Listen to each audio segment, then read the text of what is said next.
Have you got a story to share? The experiences that you went through those dark times need to be told, need to be heard. The teachings, the lessons. I know when I had a stroke scare that it changed my life. My name's Jay from Journey of a Whitefeather, and I run a show on Spotify and all good platforms called A Chat with Jay. I talk to normal everyday people who have had experiences that need to share their teachings with the world. I speak to celebrities who are there, who can give you advice how to become a better person. Bruce Buffer, the Kings of Disco, Blackie Lawless from Wasp. So many people, but I love talking to the normal everyday person that gets up every morning to be their best self. If you want to be a guest, whitewarriorhealth@gmail.com. Check out our socials, hashtag Jay Stephenson, hashtag Journey of a Whitefeather. Take care and always be the best there is, the best there was, and the best there ever will be. G'day guys, this is Jay here from Journey of a Whitefeather, A Chat with Jay, opinions and views, koalas, kangaroos, Steve Irwin impersonations, and this is the Robin Hood effect. We're talking to a very good friend of mine. We've met basically through the election, if you want to call it that. We are funny. She's a lovely lady, mate. We have some chats and she has a lot to say about a few topics, but this is the Chief Disruptor. I love it. Yeah, so I'm looking at superannuation, as a thing that I guess is an absolute necessity, but depending on the mindset, I think it's a big thing. I think we haven't got the mindset in the country at the moment because of the way the government is, way the cost of living, all that kind of garbage that's happening. And we all have our theories on it. I've got mine, but Michael Gibson, hello, hint, hint. Okay, put your thinking cap on. Where would you go from here then? Before we get into the other issue, I think all the issues come together in one spot, doesn't it? I think we just need to know that some people are going to be at risk. So people with low incomes, people that will get divorced, yep, which we know 50% will. Yep. People in certain occupations, right? And all of us that have been casualised, right? The casualised workforce, freelancers, creatives, whatever, startups, self-employed, contractors, that's not continuous. So we know we're not going to have enough. Everything about superannuation and even the age pension presumes that you own your own home because it was done at a time when 60% of people owned their homes outright. Yep. Because you were earning 50K, but houses were 200K. Yeah. Whereas now you're earning 50K and houses are like $1 million. So things have changed so much that people now have to rethink where they live, how they want to live. And why I've picked 45 is because you've got 20 years till retirement for the age pension. Yep. So in 20 years, you can do things like what you're doing. You can set up an SMSF, you can invest in gold, you can invest in whatever you want to, right? But the goal is to try and make better than you would have in a super fund, right? Do better 100%. so that you've got a better return. And, sometimes if you've got a good family relationships, maybe 2 or 3 people like cousins or aunties or parents or whatever can put their super together. Because one of the things I'm noticing is if you've all got 100K, isn't it better if you put that 100K together, right? And 4 people have got 400, then you've got 400K. Can I cut in on that one? It was pretty much what happened when people were migrating back in the 30s and 40s. They used to live together and pull their money together, live together for a couple of years, and then suddenly within a couple, say 5 years, they could go bang and get their own home. Yeah. Yeah. It's I guess in a way, it's very, I guess it's very dicey in the way it's going at the moment. You and me are talking up about, and we need people to be aware. I think more people being aware, is the most important thing, because a lot of people are closed off, whether it be mentally, spiritually, whatever it may be. They're so invested in this. They've been basically trapped in investing in you know, they have 3 or 4 kids. They've got this. I'll be honest with you. I still can't believe some people are how they do it. I go to an airport, right? And I go, mate, you got 4 kids, wife, husband. How the hell are you doing it? Yeah. Unless they got the credit card maxed out, you know what I mean? Yes. And I don't know. Go back to your PhD about superannuation and those main points, divorce rates. We're looking at women coming out because it's a lower rate, and of course, you know, looking at, you know, obviously the amount of population too. I think the population does play a big part, and I think. Well, hang on a minute, right? Because you have to understand, in 2030, there will be more people aged over 65 than people under 18. Yeah. But what I'm saying That's why Australia's always had migrants, right? So our birth rates plummeted when the pill was introduced, right? And that since then, that was, I think, 1959 or 59 or something. Yeah, I think. Right, 50, and that's when our birth rates went pear-shaped. Right. And so we started bringing in people because what you need for superannuation and the age pension is people paying taxes so that as people retire, the money is there. If there's no people working, if there's no one working. Oh, no, I get it. I totally get what you're saying, but where's it going? It's going to pay up. But in 2030, over 65s, there's going to be so many people retiring, more than ever before. Like, we've known this for decades, right? The aging of the population. And if we're not having enough kids, then those people have to retire at some point and draw down the age pension or draw down their super. So those super funds rely on being able to do that because other people are coming in paying the super.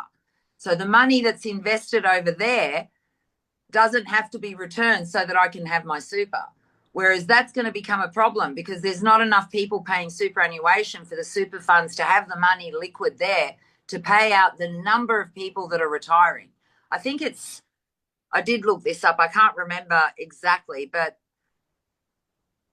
it'll be thousands of people a week retiring in Australia in 2030 and beyond, right? Because all the people all the exes are starting to turn 65. And the boomers who have kept working and are now in their 70s will retire in their 70s. So there's 2 generations that are moving into retirement and they're taking out their money. The thing is also, as you know, I mean, that's a fact of life. I mean, you can't dispute that. But then you have to go back and talk about the government's mismanagement of the country. I mean, let's be honest. I mean, everyone say superannuation is a poxy scheme. Yeah, maybe if you've got muddy fingers in it. It's a dodgy cake if you've got middle muddy fingers having a pick at it. And the shift was that when superannuation was introduced, employers had to give you additional money. They didn't say, well, now your 40K a year includes super. They had to give you an extra 4K or whatever. That's right. That's right. But as time progressed, you now see job ads. It's a package. It's a package, right? So they are now, right? And now it's going up to 12.5%. Yes. Or something like that in July. So employers are going to be having to find that. Where are they going to find it? They're going to call your package now includes the 12.5% super. And that's why people are getting angry because they're saying it's my money. And you're saying that I can't use it for something that may reduce my risk of being homeless in the future or my risk of not having enough. Like how Oh, that's little fucker. Don't stress. No, that's the cat. Oh, the cat. The cat just decided it wanted to be front and center. Oh, right. Okay, we'll go back. I'll call you back in 3, 2, and 1. Yeah, so like I don't know. It's 6 of one, half a dozen of the other as I've been looking at it. You know, like we all need a home at retirement, but we're not all going to have the means to have that. And normally we would rely on the government to provide that housing, but we know we can't. So that's the other thing. But where does it go? I mean, have a look what's happening around the world. I mean, all the taxes that's happening in the UK. I mean, my mate just in UK just said it's out of control over here. I mean, I said, look, don't worry, Australia's not this bad. And I mean, is Australia a country or a corporation? I don't know. You know, I mean, I mean, where does it stop? I It mean, just does my head in that we are giving money to other countries oh, when our own people, like, I get it, right? Like, and I used to raise this when I was working for ministers, and they would say it's a different budget. It's a different budget. So that's how they operate, right? So it's a different budget because it comes out of the foreign affairs budget. yeah, And I where's spent the my foreign whole life affairs saying, but budget it's come out the of? same thing. No. So It's the same thing. and they have obligations and blah, blah, blah. And it's about, being good and looking good or whatever. Yeah, or paying under the But table, it whatever it may doesn't be. work when your own people are living on the streets. In 28 million people, I mean, it's just an embarrassment. Oh, it is. It's mismanaged. And everyone goes, oh, I love this party. I love this. I go, mate, seriously, how can you love the party? I mean, how can you love a party when you go and you've got so many people having 10 cities? I'll tell you the big thing, too. It really gives me the shits. And as I play music. I'm in the Australian Pat Benatar show. And I look at everyone goes, oh, entertainment. And you know what? I'm going to quote this guy, right? Tony Burke, mate. There you go. To Mr. Tony Burke. Now, I saw him in Tasmania and I said, oh, yeah, I play in this band, Oh, it's very important that you entertain Australia. You do a great service. Yeah, no worries, mate. I shook his hand. I go, no worries. No, I knew exactly what it was. I know exactly what these poor buggers at pubs and all that have to cop. They can't give guarantees to bands. Bands want more money, which is fine, but they can't guarantee nothing. They're charging through the roof for alcohol because they have to pay the government, the taxes, the CEO, the water, the air we breathe, plus the privilege of having a cup, whatever it may be. But we're doing that. How can you pay the bands? It is such a struggle. And these guys are sitting there, as you said. I mean, the higher echelon are just absolutely screwing us over with this. Someone's going to say it straight out. They are screwing us right over. That's why, with regards to superannuation being, I say it's a bloody shaft or it's a bloody con in a lot of ways. It's a con because people meddle with it. It's just not fit for purpose anymore, right? That's it was meant to take the pressure off the age pension, and it was meant to help us in retirement. Now, I went to New Zealand like 20 years ago or whatever, and they have a universal pension, right? But it's better. I'm pretty sure it's better than ours, right? But it's not means tested. And I said to them, that's insane. How can it not be means tested? And they said, no, government wants to do it because people are entitled, right? And again, it's like, where are the balls? Where are the balls of politicians to say, right now we can't afford it. We can't afford that anymore. You can't afford it because they're taking all the taxes and sending it overseas and not getting any. Okay, if I ran a business and I go, I'm going to give my stuff away for nothing, right? Robin Hood, mate. Here we go. Let's go. You know, whatever his name was, whatever the king's name was. Here's Robin Hood going after it, right? You know why Robin Hood went after it? Because he knew they were taking the taxes and taking it off the people that work so hard.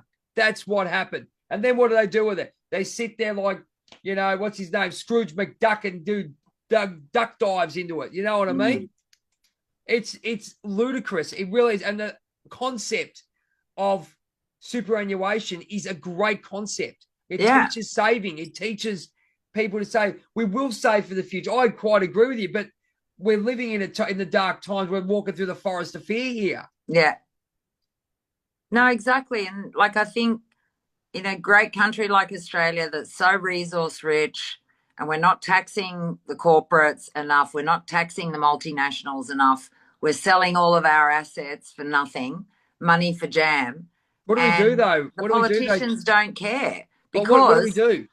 What do you think? Well, I mean, we're doing is basically, is it going to be like, as I said, is it like Robin Hood? Is it us being in Sherwood Forest? I mean, I'm being silly here, but I'm deadly serious.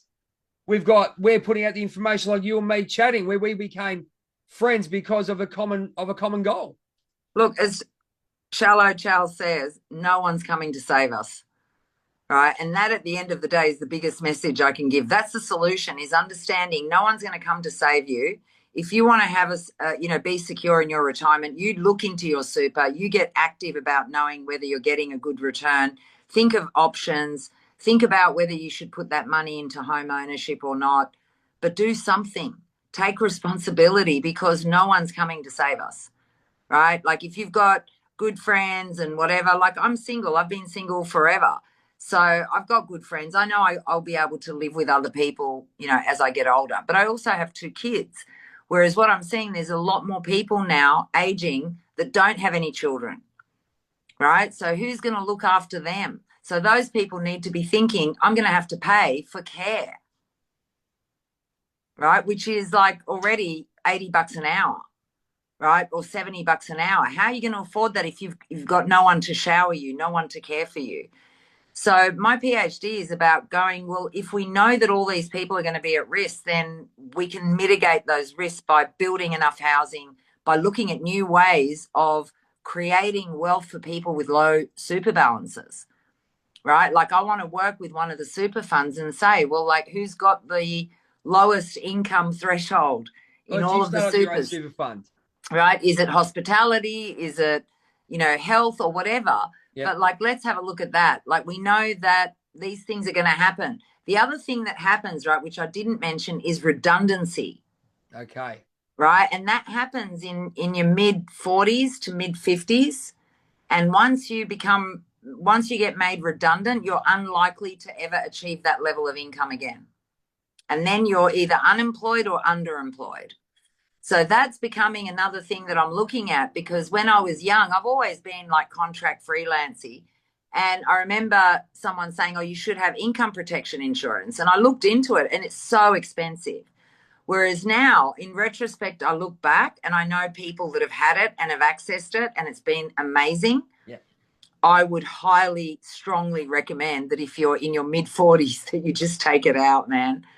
If you feel that there's going to be, and you don't know when you're going to be made redundant, like just stuff happens and that happens, but that intersect with divorce, redundancy, all these things, and then losing your home, because when you get divorced, you have to split the assets and you've got half an asset and, you know, probably even less because you probably haven't paid it all off, that you then have to try and get something and pull yourself together.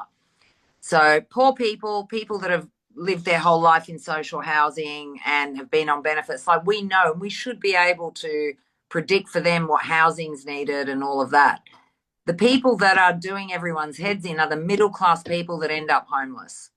And that I am seeing so much more. People that have owned homes, people that have been property investors, people that have had families, people that have had 100K more in income. They are financially literate and financially capable, yet that intersect of divorce, redundancy, that just completely annihilates people. And then if you throw in chronic illness, you're gone. Well, you've got that, and then you've got, well, let's throw in the court system too. If we can go about how we could go skill with about the court system as well. So I mean, it's the whole system picture, but that's why, like, I've got a business called Prime Life Partners, and that's where we're trying to look at these issues as well. What was the business called again? Sorry. Oh, Prime Life Partners. And my co-founder, Dr. Abby Bloom, says it's going to be BYO and DIY or DIY. Everything's going to be BYO and DIY. Housing, health, care, financial security. It's really squarely on us. So I'm not a financial advisor, but I wish financial advisors could do more. And I wish people would access that assistance earlier so that they can plan ahead if they can afford it. I could never afford it. I've only just started doing that very recently, and I'm 59. So, like, you have to go, well, it took me ages. But, you know, it took me ages. I'd like to take this time to shout out our supporters at Liberty Bullion, the best gold, silver and platinum traders in Melbourne, even Australia. If you want to give them a call, their knowledge, their customer service is second to none. Back to the show. Can I cut you off there? Are you with your super? What's your plan? As I've said, I'm doing self-managed, and I've done my research. Give my big shout out to Red's Opinion. Peace out, mate. Did my research. I thought this is where it's at. Yeah. Spoke to a lot of people. Tim from Beat the Reset, Bishop from Stormrake, Sam from Liberty Bullion, and it made sense to me.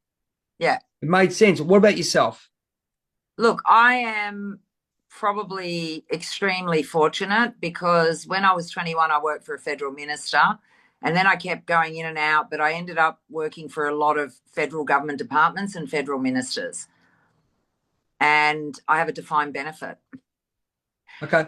So, that's kind of been good and bad because I haven't been there consistently for 30 years, but the small amount that I have there has actually grown. And I owned a house with my brother, and when I sold that, I put 100K in my super because I knew I was going to be in trouble because I'm on my own, right? Like I knew I had to look after my retirement. Well, you did that. So we're both doing what we're both, you So and me have I gone. did that. Yeah, you And and me have then gone like that. I've got a small amount in Aware Super because when you leave the Commonwealth, you can't put money in the Commonwealth unless you go back. So when I left and I got other jobs, I had to create another super fund. And I chose Aware Super because at that time they were investing in affordable housing for frontline workers. And I thought, I want to be with a super fund that's investing in Australians. Right, look, And that was my choice, right? So, no. Look, it's credit to. I mean, credit to all of us who try to do the best we can with raising money for, raising money for charity, as I do when I play Batman and Robin. I mean, what you do, you go, I'm going to invest. I'm going to look at someone. Go, you are doing something for society. You are actually, yeah. I mean, credit to both of us for doing what we're doing. But you got to do what feels right and what you feel comfortable with. If I had only a private super, I probably would look into a self-managed super fund. But because I don't, mine's in Commonwealth government and it's a that's a very defined different. benefit. Yeah, that's fair enough. Yeah, it's probably in the most secure place at the moment. yeah, no, that's fair enough. Right. But again, it got me thinking like I'm okay. But if I didn't have that defined benefit, I wouldn't be okay. Right. The other reason why I'm okay is my parents passed away and I was able to virtually pay off my house. Like I still have a mortgage, but it's nowhere near as massive as it was. Right. And that released the chokehold on me because I would have had to have sold my home. There's no way because when I bought the house, I was earning a lot and then I wasn't earning, anywhere near as much. And so I'm on my own. So it's up to me. If I can't afford to pay the mortgage, then I got to let go of the house. So it just so happened that, again, I was really, really fortunate. So I will have a home. But even with the small mortgage I have sort of thought, well, shit, do I move to the country? Right. And then be able to put more money to live, aside. But this house has gone up so much. Right. I'm in a suburb that's near Newtown, like Marrickville, it's called, but I know Marrickville. I'm off Enmore Road. I'm just opposite Enmore Park. Oh, okay, near the Enmore Theatre. I watched Village People there I'm once. not far from there. So you know what I mean? Like I kind of am in two minds about it because at the end of the day, I have 2 extra rooms, which means I can have housemates if I'm not able to afford things on my own. And I probably will always live with people because I'm sociable in that way. Yeah. But yeah, like those sorts of things just really got me thinking about my future and then other people's future. And then when I started looking at the data and going, well, how are most Australians going to retire? Right? Like, we see 80-year-olds working. This is ridiculous. See, this is ridiculous. And then they go, you got politicians who go and go, oh, I should do something for the country. Well, hello. Why aren't you looking after people in their golden years? We're going to have a lot of questions come at us. I'm sure. And I hope so. Like, I want to understand in terms of my PhD, like, what are people most concerned about? Like, what are they worried about? Do they care about housing? Are they thinking about retirement? Maybe they're not. Like, I don't know. I got obsessed with it because I've worked in aging so long. Yep. And, I just got quite into it. And then, Abby and I started this business because we thought, holy shit, people are living 30 years longer. So if they didn't even have enough super to live till 70, how are they going to live till 80 or 90 with the low super? So, we thought, we've got to educate employers, right? We've got to tell employers, don't expect everyone to retire at 65 or 67 because some of your employees may need to keep working. So start thinking about flexible work for mature age people. And seriously, I mean, I feel terrible saying 65, 67 is mature age. I'm 60 next year, right? So it's not mature aged. But you know what I mean? Like, we have to change that perception that everyone's in a nursing home after 65. Never has been. Less than 10%. It's never been like that. It's a lot different. Look, we're going to get a lot of questions. So we'll do a little promo here that I think we should go on to. We will have lives. I'm sure we're going to have questions. So the Chief Disruptor and the Robin Hood effect will probably get onto TikTok and have maybe some lives. Would you be into that? Oh, I'd love to. Yeah, 100%. I think we should do that every so often. Maybe when this comes out, we can both put out the videos. And look, ladies and gentlemen, if you've got any questions about anything that we've talked about tonight, I mean, we've rambled about a lot of stuff. Look, and we're both passionate about. You can see the passion. This is what I'm really excited about meeting so many lovely people that I consider friends, because we're on the same energetical level, whether I'm talking spirituality or talking about what's happening in the physical world, or this lovely lady's talking about her concern about people in the future. I mean, we're all got that love for what humanity is all about. And, you know, we could all, as I call it, all be under the Hall of Justice in the Super Friends. So there you go. We could all be Batman, Robin, Wonder Woman. We could all be like that. It all comes back to superheroes with me. But where can they find you? Do I call you? I'll keep calling you Chief Disruptor. You can call me Chief. Where do they find the Chief Disruptor? They can find me on Twitter as Chief Disruptor. They can find me on Instagram as Chief Disruptor, and on LinkedIn as Chief Disruptor as well. My name is Annie Marie Elias, and you can find me there, or you can Google me. I'm very Googleable, actually. Very Googleable. There is another Annie Marie Elias who is a psychologist in Queensland. That's not me. Oh, right. I'm in New South Wales. Look, it's been a wonderful chat. And as I said to you, it's a pleasure to be in the company of people that really care about the future and really care. And, you know, we've had a few chats before this, and just the passion we both have for what the knowledge we have, the knowledge we've got. And it's great. And we will do some live chats on TikTok. We will go live on TikTok. And if anyone does have any questions for either of us, please, I mean, we're just doing what we need to do to get ourselves to a comfortable, happy, healthy life. That might sound very cliche, but you can see the passion that comes out of both of us. And Miss Chief Disruptor, it has been an absolute pleasure to have you on. And yeah, your knowledge is second to none. It's really, and just as I said, the passion you've got for what you do is, it's a pleasure to know you and call you a friend. Oh, thank you so much. And likewise, Jay, I love the spiritual side of what you do as well, and the fact that you're talking to people around the world and you're giving, you know, a platform for people that have, like, as you said at the beginning of the program, have something to say that should be heard. And I'm just grateful that you think that I have something valuable to say. Absolutely. Mate, your knowledge is second to none. Ladies and gentlemen, this has been a chat with Jay, the Robin Hood effect. Those 5 things: awareness, freedom, accountability, voice, and choice. Those are the 5 things that I go and you can really put it in perspective when you do it with regards to your future. Thank you so much for the Chief Disruptor. Again, Instagram, Facebook, Twitter, and obviously TikTok. We will be on lives very soon. We will make sure we have people come on, and we will do the advertising where we need to do it, so we can go from there. But ladies and gentlemen, thank you. This has been the Robin Hood Effect, a chat with Jay. Thank you so much. And I always finish off with my hero. I don't know if you do watch professional wrestling. No. No, don't worry. So you wouldn't have a clue what I'm talking about. But I met my hero, Bret the Hitman Hart. He's a former WWF champion and wrestler, Hall of Fame wrestler.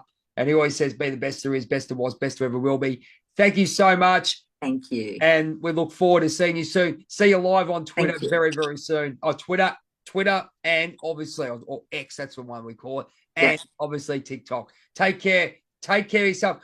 Make good choices. That's a quote from Tim Manga from Beat the Reset. And I hope you have a great day and be your best self. Take care.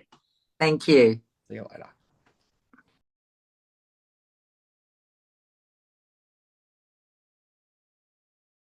So everyone knows I love YMCA, the Village People. I got the honour of interviewing 4 members of the current Kings of Disco.